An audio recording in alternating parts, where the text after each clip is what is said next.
Il est 13 h, bonjour à tous et merci de votre attention. Voici les titres à la une de l'actualité ce samedi. Le président de la République, son Excellence Alassane Ouattara, a accordé une audience au président directeur général d'un géant italien de l'hydrocarbure qui vient de découvrir un important gisement de pétrole et de gaz au large des côtes ivoiriennes. Cette découverte devrait permettre de doubler la production du gaz et d'accroître la production d'énergie en Côte d'Ivoire. Ouverture à Abu Dhabi dans les Émirats Arabes Unis de la 14e édition de la World Policy Conference. Ces assises portent sur les politiques économiques pratiquées dans le monde. Le Premier ministre Patrick Hachi s'y trouve depuis hier. Il représente le président Alassane Ouattara à ces assises. On en parle également dans cette édition. Et puis voici 4 ans qu'a été instaurée l'opération Grand Ménage. 4 ans après son instauration, quel bilan? Le ministère de l'Assainissement et de la Salubrité a organisé un atelier pour mener la réflexion sur la question et envisager de nouvelles solutions pour une prise de conscience plus effective de la nécessité de maintenir propre le cadre de vie. Voilà pour l'essentiel. Oui, bonjour à tous et merci de nous rejoindre. Un important gisement de pétrole et de gaz vient d'être découvert au large des côtes ivoiriennes par le géant italien de l'hydrocarbure Eni. Quelle perspective d'exploitation offre ce gisement pour le développement de la Côte d'Ivoire? Sur ce sujet, le président de la République, Alassane Ouattara, a accordé une audience au président directeur général de ce géant italien de l'hydrocarbure, une audience qui s'est tenue au palais présidentiel. Viviane Haïma. Si le forage exploratoire effectué au large des côtes ivoiriennes par la société Eni, le géant italien des hydrocarbures, a permis la découverte récemment d'un très grand gisement pétrolier et gazier, la place est désormais aux études techniques et à l'investissement qui vont permettre l'exploitation effective du gisement. Ce vendredi 1er octobre, le président de la République Alassane Ouattara a reçu au palais présidentiel le président directeur général de la société Eni pour s'entretenir de toutes ces questions.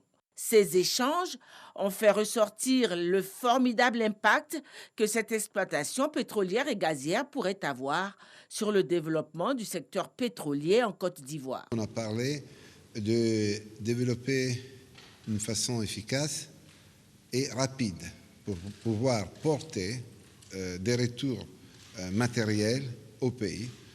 Des retours matériels au pays, pas seulement en termes de pétrole, du gaz, de l'énergie, mais en train du poste de travail et développer le contenu local, les sociétés, les petites sociétés. Donc, regarder à ce développement comme une opportunité pour développer le pays, pas seulement dans l'énergie, mais dans les compétences, dans la formation des cadres.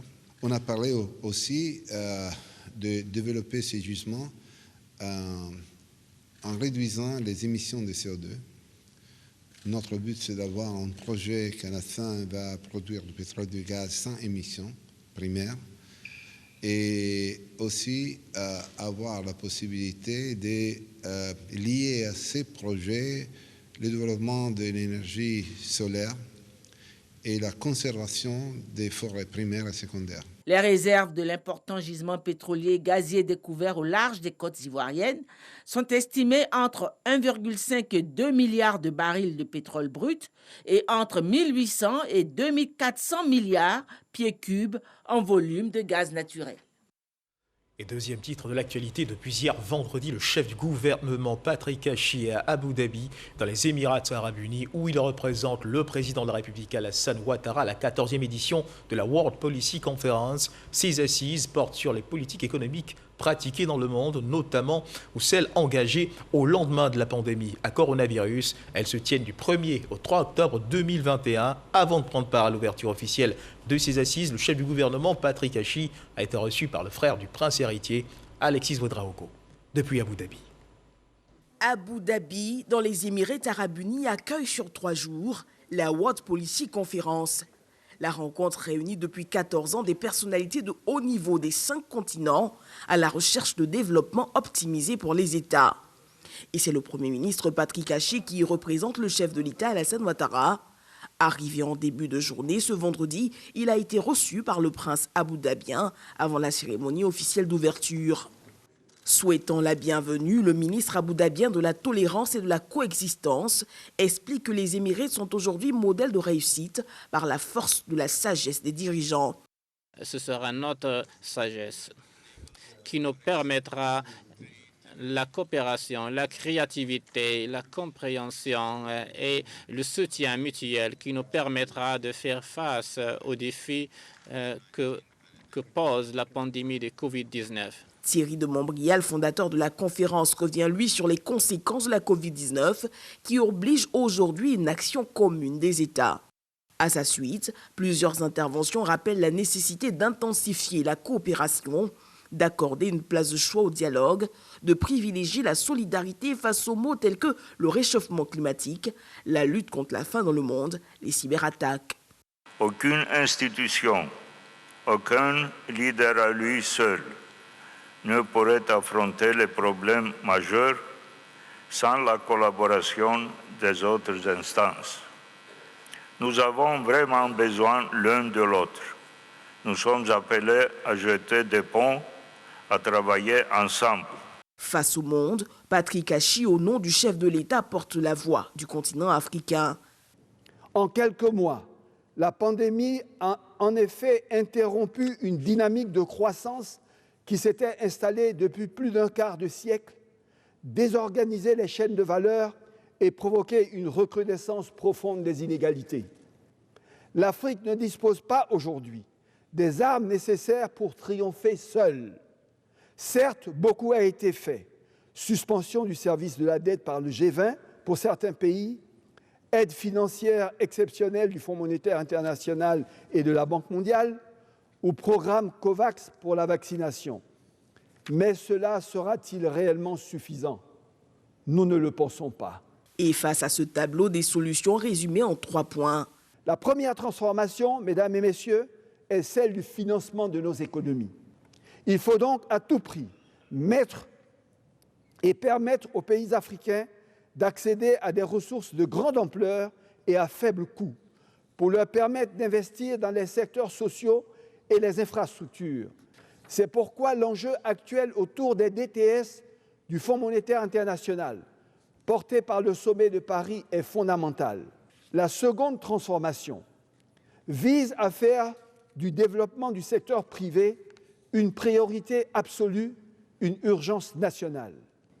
C'est dans ce contexte que s'inscrit la vision Côte d'Ivoire 2030, consacrée par le projet de société Côte d'Ivoire solidaire du président de la République, son Excellence Alassane Ouattara, et qui vise à doubler à nouveau notre PIB par habitant en 10 ans, réduire de moitié notre pauvreté en suivant la dynamique initiée depuis 9 ans, faire progresser notre espérance de vie de 10 ans et donc créer également ces 8 millions d'emplois supplémentaires.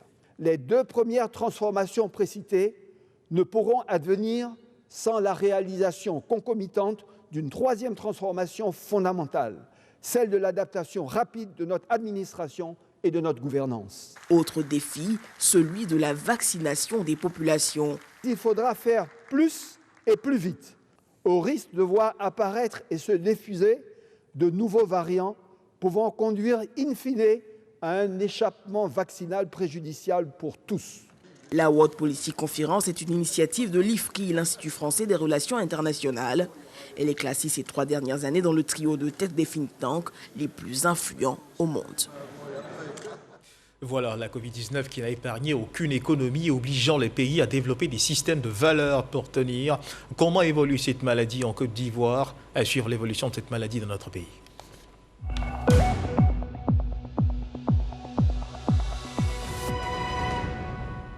Le ministère de la Santé et de l'Hygiène publique et de la couverture maladie universelle a enregistré hier vendredi 1er octobre 2021 82 nouveaux cas de Covid-19 sur 3238 échantillons prélevés, soit 2,5% de cas positifs, 121 guéris et 7 décès. À la date du 1er octobre 2021, la Côte d'Ivoire, notre pays, compte donc 60 335 cas confirmés, dont 58 116 personnes guéries, 631 décès et 1588 cas actifs. Le nombre total d'échantillons est de 1 19 662. Le 30 septembre, 57 633 doses de vaccins ont été administrées, soit un total de 2 200 961 doses du 1er mars au 30 septembre. Le ministre de la Santé et de l'Hygiène publique de la couverture maladie universelle invite toutes les personnes de plus de 18 ans à se faire vacciner dans les centres de vaccination. La vaccination contre la Covid-19, qui, rappelons-le, est gratuite et volontaire. Et justement, la campagne de vaccination, comment évolue-t-elle? Comment les populations réagissent à l'appel à la vaccination? Des questions abordées par le professeur Joseph Beignet-Bibro, directeur de l'INHP, hier au journal de 20h, présenté par Fatou Fofana, un extrait de son intervention. Alors, à la date d'aujourd'hui, je peux vous dire que nous en sommes à 2 200 971 doses que nous avons administrées depuis le 1er mars 2021. Nous pensons qu'avec la cadence actuelle, nous pouvons facilement rattraper le retard que nous avons accusé. Parce que, figurez-vous, nous en sommes à 57 000 doses administrées. Ce n'est pas loin de 60 000 qui nous sont précisés comme objectif par jour. Aujourd'hui, nous en sommes à 60 000 doses par jour et cela est dû à l'engagement de nos autorités qui ont mis à notre disposition les vaccins. Aujourd'hui, nous avons en stock 2 500 000 vaccins qui sont en stock, sans compter les 2 millions que nous avons déjà administrés. Ensuite, c'est dû aussi à cette stratégie d'intensification de M. le ministre de la Santé qui a voulu que nous allions dans tous les hameaux, dans tous les villages, enfin dans toutes les zones où il y a le public pour pouvoir vacciner la population. Et ça a permis aussi bien à Abidjan qu'à l'intérieur du pays où nous avons au total 400 sites de vaccination. Je demande à ceux qui sont encore hésitants, il faut venir. Et tout ce qui se raconte, vous avez constaté, toutes ces rumeurs, ce n'est pas fondé. Il faut écouter le gouvernement qui a mis à la disposition des populations suffisamment de vaccins, le gouvernement qui est préoccupé par la santé de nos populations. Parler de santé dans ce journal, une autre maladie contre laquelle la lutte est engagée, le cancer du sein, en ce mois d'octobre baptisé Octobre Rose, parce que dédié à la lutte contre cette maladie, la sensibilisation s'organise. L'initiative est du Centre national d'oncologie médicale et de radiothérapie Alassane Ouattara. Tout au long de ce mois d'octobre, les populations pourront se faire dépister gratuitement dans les locaux du CNRAO, 6 à Cocody, non loin du CHU. Salima Toudia. J'ai le cancer du sein, et alors ? À travers ce thème choisi, les patientes du Centre national d'oncologie médicale et de radiothérapie Alassane Ouattara, atteintes du cancer de sein, veulent encourager la population féminine à se faire diagnostiquer. Le cancer se guérit s'il est assez tôt pris en charge, a expliqué le professeur Didi Kouko Koulibaly au public venu assister à la cérémonie de lancement des activités du centre en ce mois d'Octobre Rose. La priorité, c'est le dépistage.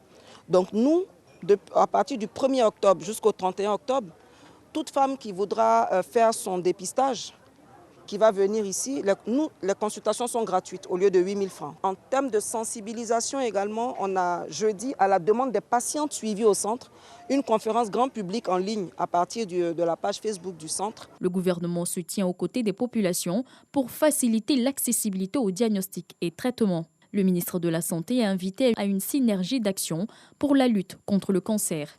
Notre objectif est d'étendre la gratuité à tous les médicaments anticancéreux.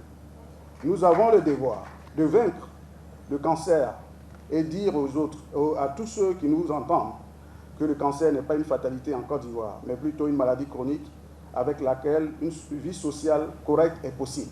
Je voudrais donc en ce jour du lancement des activités d'Octobre Rose 2021 au centre CNRAO, lancer un appel à tous les acteurs de la lutte contre le cancer en Côte d'Ivoire, à prendre la décision de travailler dans un esprit d'équipe et non plus dans un esprit de groupe. Le CNRAO, centre public ouvert depuis 2018, a pris en charge 1076 patientes du cancer du sein, dont 29% sont arrivées au stade 4 de la maladie. Et parlons à présent de ce concours de beauté qui sort du carcan de ce que l'on a pour habitude de voir. La deuxième édition du concours de beauté 100% digital Miss 2.0 a été lancée au cours d'une conférence de presse. Les organisateurs ont exposé les grandes lignes de cette édition qui se veut un événement consacré à l'intelligence féminine, valoriser la femme à travers ses qualités, ses compétences, son engagement pour la communauté et son leadership. Tels sont les objectifs visés par le concours Miss 2.0. Walter Amadou Ouattara.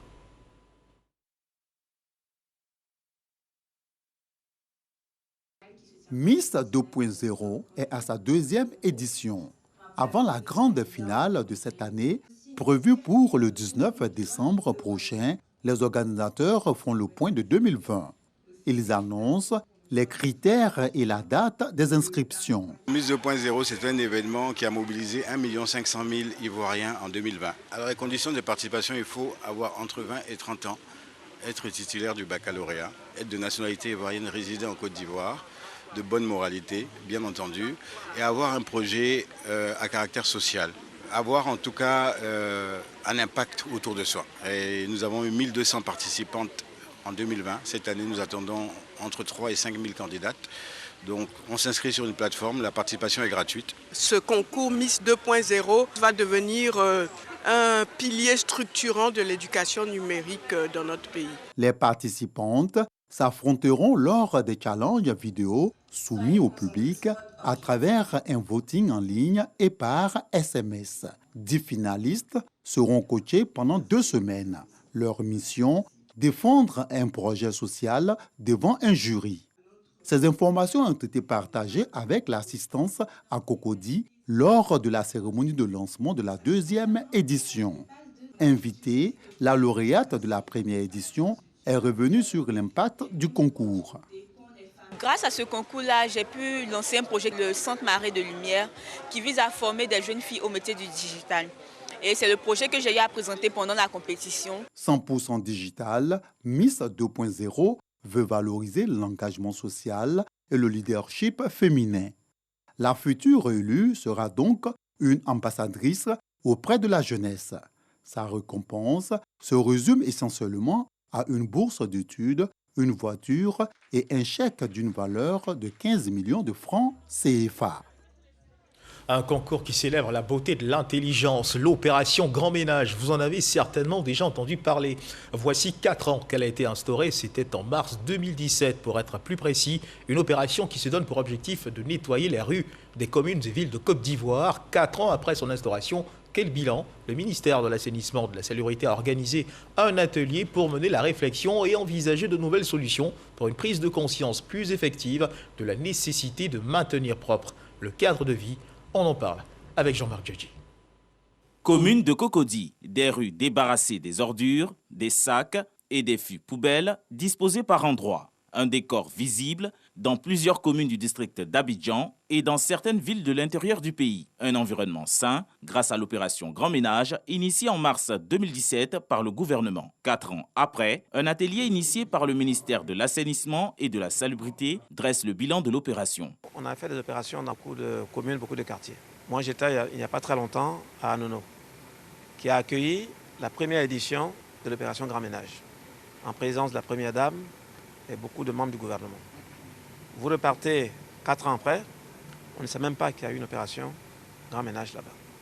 C'est ça que nous voulons corriger. Instaurée tous les premiers samedis de chaque mois, l'opération Grand Ménage s'inscrit dans la continuité avec le ministre de tutelle, Bouaké Fofana. Il souhaite l'implication des collectivités locales et des autres partenaires dans cette initiative. Il s'agit de trouver les moyens, les voies et moyens avec nos partenaires, les maires, avec les populations elles-mêmes, pour rendre nos activités, les résultats de nos activités durables. Vous avez beau avoir les meilleurs appareils du monde, si la qualité, le facteur humain, l'homme qui doit les utiliser, n'est pas sensibilisé à son utilisation, c'est difficile.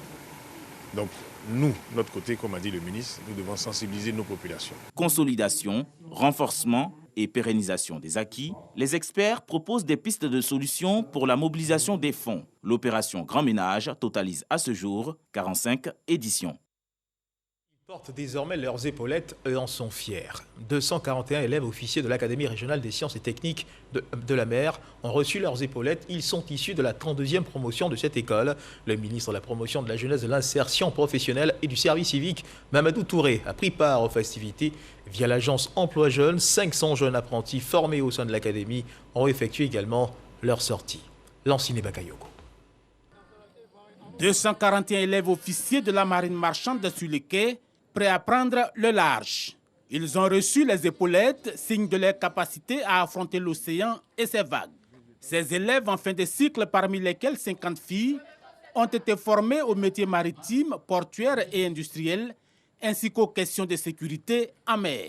Le secteur des transports, en particulier celui des transports maritimes, est un monde dynamique dans lequel l'évolution technologique s'associe harmonieusement aux réformes politiques et juridiques, et cela pour répondre aux besoins croissants des populations en termes notamment d'écoulement de matières premières, de consommation de biens et services. Cette 32e promotion est composée d'une dizaine de nationalités africaines. Pour améliorer la qualité de la formation, l'Académie plaide pour des bourses enseignants, des stages embarqués en faveur des étudiants, le bitumage de la voie d'accès et un navire-école.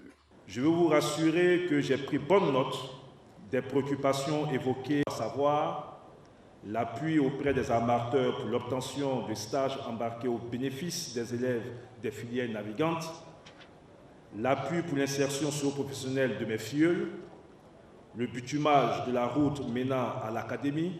Je les soumettrai fidèlement à Monsieur le Premier ministre.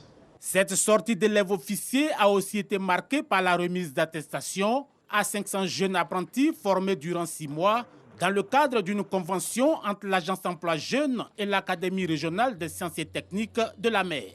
À la fin de leur stage, 153 d'entre eux, issus de 9 secteurs d'activité, bénéficieront d'un accompagnement à l'auto-emploi par mon ministère pour les 347 autres restants. Ils seront accompagnés dans leur recherche d'emploi à travers les dispositifs de l'Agence Emploi Jeunes.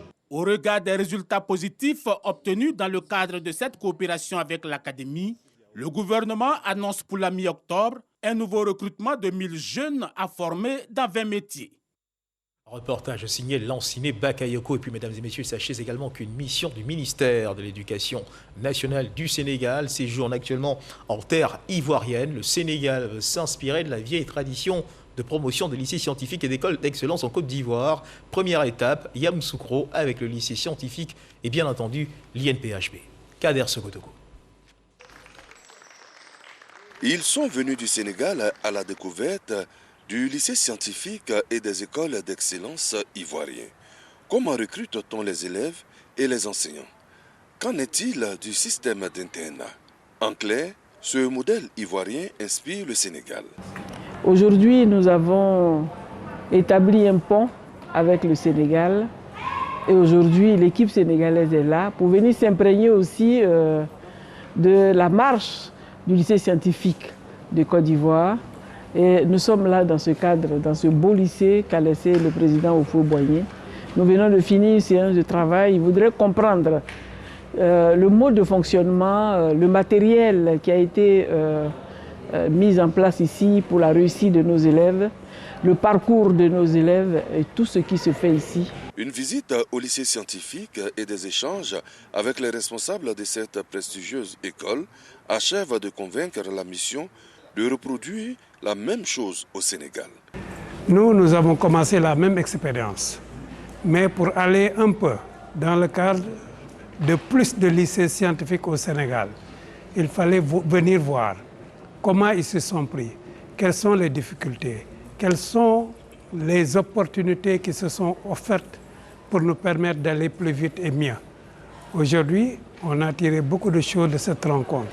À l'agenda de la délégation sénégalaise, le lycée d'excellence Alassane Ouattara de Grand Bassam.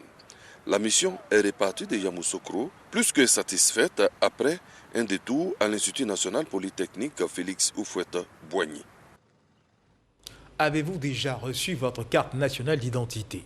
Du côté de San Pedro, plus de 40 000 cartes nationales d'identité ont été distribuées à ce jour. L'enrôlement se poursuit dans le cadre de la mise en place du registre national des personnes physiques. Le directeur général de l'ONUCI, Office national de l'état civil de Côte d'Ivoire, a procédé à l'installation du comité régional d'identification présidé par le préfet de région. C'est ce que nous rapporte Sam Conan. Vraiment, je suis très contente aujourd'hui parce que ça fait déjà plusieurs fois que je viens, il n'est pas ma carte. Et aujourd'hui, je suis soulagée. Je suis contente parce qu'il y a très longtemps, j'attendais. On y est reçu aujourd'hui, je suis très contente. Des pétitionnaires visiblement heureux de retirer leur carte nationale d'identité. Nous sommes dans la cour de la préfecture de San Pedro, dans le cadre d'une opération spéciale d'enrôlement et de distribution de la nouvelle CNI, en présence du corps préfectoral et du directeur général de l'ONUCI, Office national de l'état civil de Côte d'Ivoire. L'enrôlement à San Pedro se passe très bien et nous constatons en tout cas que la population vient de se faire envoyer. Alors à San Pedro, nous avons plus de 40 000 cartes qui ont été distribuées à ce jour. Et nous avons donc cette opération spéciale qui se tient aujourd'hui, qui va permettre d'augmenter le volume de cartes distribuées de façon significative. Afin d'intensifier la sensibilisation des populations à l'enrôlement, un comité régional d'identification a été mis en place. Il va s'agir donc ici de mener des actions en vue de la sensibilisation, la mobilisation des populations autour du processus d'identification, mais également autour du programme RNPP. Également, nous allons donc mettre tous les mécanismes en œuvre pour essayer d'accélérer la distribution également des cartes nationales d'identité. Et puis, au-delà de cela, lorsque nous allons arriver sur la réforme donc, de l'état civil qui a déjà démarré, nous allons donc nous appuyer sur ce comité-là pour justement permettre à tout ce dispositif de se mettre en place sans aucun problème.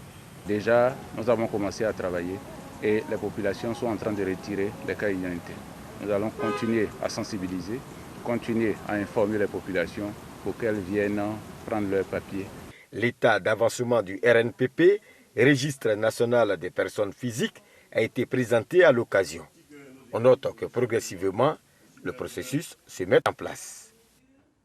Faire de la cohésion sociale l'affaire de tous, c'est certainement l'objectif visé par Arlette Badou-Nguessan, ministre de la Culture. Par ailleurs, maire de la commune d'Ara, toujours sur le terrain dans le but de préserver le climat social dans cette localité. Et pour réussir cette mission, elle a décidé d'impliquer les anciens maires qui l'ont précédé à la tête de cette commune. Le reportage de Didier Nguessan.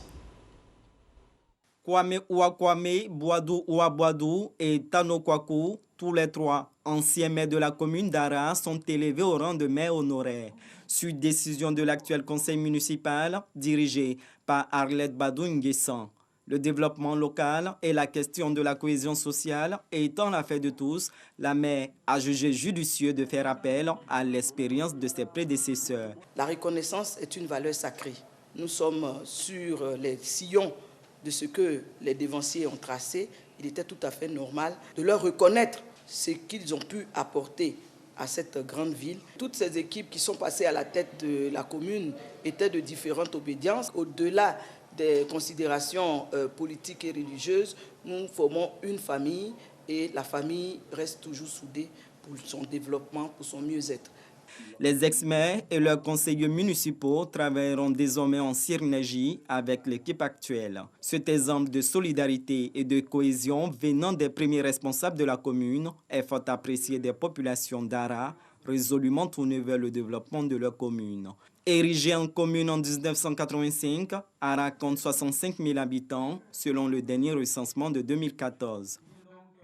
Et dans la région de la Nawa, le président du conseil régional, Alain Richard Donvahi, a rencontré récemment les associations de jeunesse de cette région. Il s'est agi pour lui de recueillir leurs préoccupations et les exhorter à s'impliquer de façon efficace dans les actions de développement de la région. Les jeunes des départements de Buyo, Gueyo, Méagui et de Soubré discutent avec le président de région, Alain Donvahi. Ils énumèrent leurs difficultés à s'insérer dans le tissu socio-économique de leur localité et à contribuer aux prises de décision. Après échange, les leaders de jeunesse de la Nawa repartent satisfaits. Avec l'intervention du ministre ce soir, avec l'intervention du président du conseil régional, les jeunes sont maintenant orientés et nous avons beaucoup d'espoir en cette rencontre que nous venons d'avoir. Et ça nous encourage, ça nous donne encore beaucoup de motivation, voilà, pour réfléchir, trouver des idées, des mécanismes qui vont nous permettre d'entreprendre. Le message aujourd'hui est passé, mais ce message va nous permettre, ces conseils vont nous permettre aujourd'hui, chacun dans sa zone, va entreprendre. Plus de 50 millions de francs CFA seront mobilisés en 2022 au titre du fonds de garantie pour les jeunes et les femmes de la Nawa. Au vu de ces prévisions, le président Alain Donvaï a exhorté les jeunes à renouveler leur confiance à l'État. J'étais heureux d'être invité à partager la parole avec ces jeunes et surtout répondre à leurs préoccupations. Donc c'est pour avoir une meilleure communication entre nous et je pense que l'objectif a été atteint. Il faut avoir confiance en soi-même, il faut être sérieux dans ce qu'on fait et il ne faut pas jouer, il faut aimer le travail et puis à partir de ce moment-là, tout peut nous réussir. Au total, plus de 6 milliards de francs CFA en investissement sont prévus par le Conseil régional. 46% du budget seront alloués au secteur de l'éducation et à l'autonomisation des jeunes et des femmes de la région de la Nawa. Un commentaire signé Jean-Marc Djadji et c'est sur cette actualité que se referment les pages de cette édition. Merci de nous avoir suivis. Agréable début d'après-midi. Dieu garde la Côte d'Ivoire.